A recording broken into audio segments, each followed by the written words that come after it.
அன்பர்களே, வணக்கம். பாண்டவர்கள் அழிந்துவிட்டார்கள். பாண்டவின் வம்சம் முடிவடைந்து விட்டது.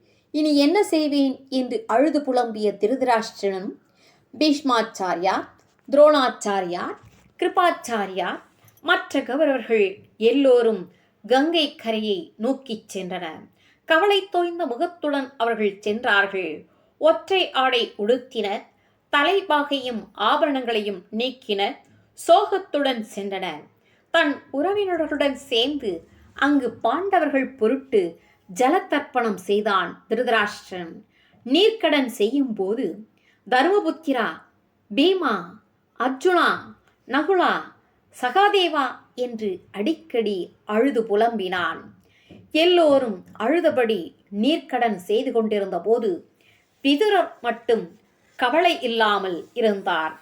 இருப்பினும் வெளியில் துக்கம் கொண்டவர் போன்று நடந்து கொண்டார். பீஷ்மாச்சாரியார் நீர்க்கடன் செய்யும் பொழுது கண்ணீர் விட்டு அழுதார். நீண்ட நாள்கள் காப்பாற்றப்பட்ட மரம் காய்க்கும் காலத்தில் காற்றினால் முறிக்கப்பட்டது போன்று பாண்டவர்களின் நிலை ஆயிற்றே என்று அழுதார். எதையும் ஆராய்ந்து பார்த்தே செய்யும் தருமபுத்திரன் என் மனத்தில் நீங்காத துயரத்தை நிறுத்திவிட்டு இறந்து போனானே. எனக்கு எல்லா உலகமும் இருண்டு போயிற்றே. இளம் சூரியர்களைப் போன்ற ஒளியை உடைய உங்களை இனி நான் எங்கே காண்பேன் என்று சொல்லி சொல்லி புலம்பினார்.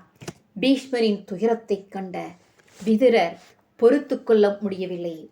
அருகில் சென்று இதுதான் தக்க சமயம் என்று கருதியவராய் தனிமையில் பீஷ்ம பிதாமகரே என்று அழைத்தார். பீஷ்மர் விதுரரை பார்த்து, அப்பா, பாண்டவின் புதல்வர்கள் இப்படி இறந்துபட்டார்கள் பார்த்தாயா என்று விதுரரின் கையை பிடித்து கொண்டார். அப்பொழுது விதுரர் மீண்டும், பிதாமகரே, நீங்கள் கவலைப்பட வேண்டாம். என்னுடைய உதவியினால் பாண்டவர்கள் உயிர் பிழைத்து விட்டனர். எனவே அவர் பொருட்டு நீர்க்கடன் செய்ய வேண்டாம் என்று கூறினார். இதை கேட்டவுடன் பீஷ்ம பிதாமக விதுரரின் அருகில் சென்றார். கண்ணீர் மல்க தழுதழுத்த குரலில் பேசத் தொடங்கினார். விதுரா, பாண்டவர்கள் எவ்வாறு காப்பாற்றப்பட்டனர் அதை விரிவாக எனக்கு சொல் என்றார். விதுரர், பிதாமகரே, திருதராஷ்டிரன், துரியோதனன், சகுனி, கர்ணன், புரோச்சனன் இவர்கள் ஒன்று கூடி பாண்டவர்களை அழிக்க திட்டமிட்டனர். புரோச்சனன் மூலம் அவனை கொல்ல நிச்சயம் செய்தனர். இதை நான் அறிந்தேன். கனக சிற்பியினால் அரக்கு மாளிகையை அமைக்கச் செய்தான். அதே கனக சிற்பியை பார்த்து, நீ பாண்டவர்கள் இடத்தில் அன்புடையவன் தானே, துரியோதனனுடைய பேச்சை கேட்டு இப்படி செய்தாயே, அவர்கள் தப்பிக்க ஏற்பாடு செய் என்றேன். உடனே கனக சிற்பியும், விதுர மகாராஜாவே, நான் பாண்டவர்கள் தப்பிப்பதற்கு நீங்கள் சொல்வதற்கு முன்பாகவே வழியை அமைத்திருக்கிறேன். ஒரு சுரங்க பாதையையும் உண்டாக்கியிருக்கிறேன். கவலைப்பட வேண்டாம். பாண்டவர்கள் இடத்திலே இந்த செய்தியை தெரிவித்தால் போதும் என்று கூறினான். அவனை விட்டே நான் தருமபுத்திரனிடம் அந்த செய்தியை தெரிவிக்கச் செய்தேன். ஆகையால் பாண்டவர்கள் பேராபத்தில் இருந்து தப்பித்தனர். அவர்கள் உயிருடன் உள்ளனர். கவலை வேண்டாம் என்று கூறினார். இதை கேட்ட பீஷ்மாச்சாரியார் பெரிதும் மகிழ்வடைந்தார். விதுரரை பார்த்து, விதுரா, நல்ல காரியம் செய்தாய். பாண்டவர்களை அழிவில் இருந்து காப்பாற்றியுள்ளாய். நம் துக்கம் போய்விட்டது என்று கூறினார்.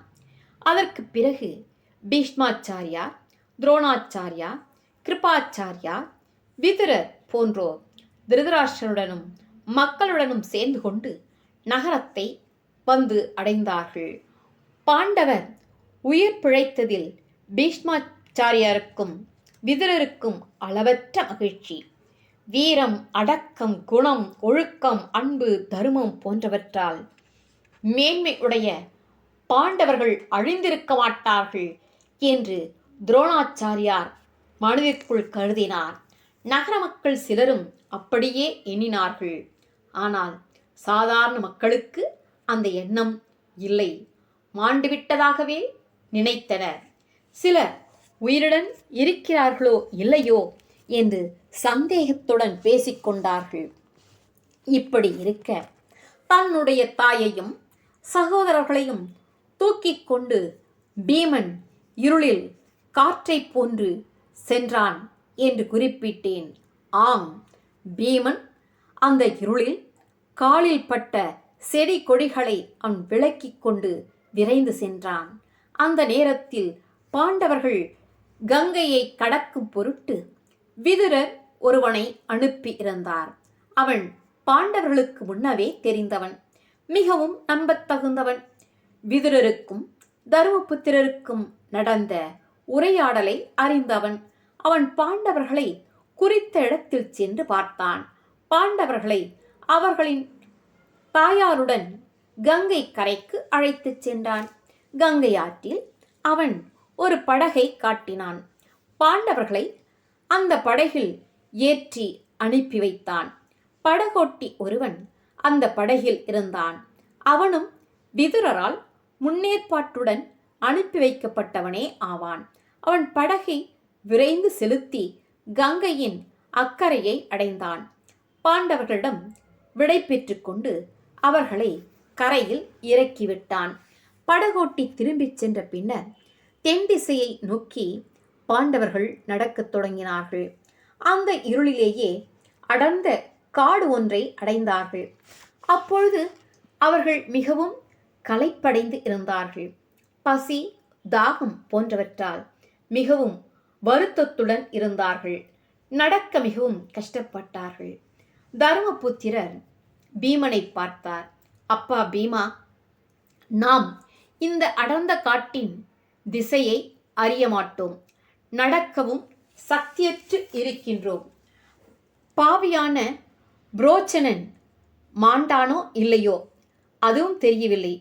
யார் கண்ணிலும் அகப்படாமல் இங்கிருந்து எவ்வாறு தப்பிப்போம்? பயம் வேறு நம்மை துன்பப்படுத்துகிறது. இதைவிட பெரிய துன்பம் என்ன உள்ளது?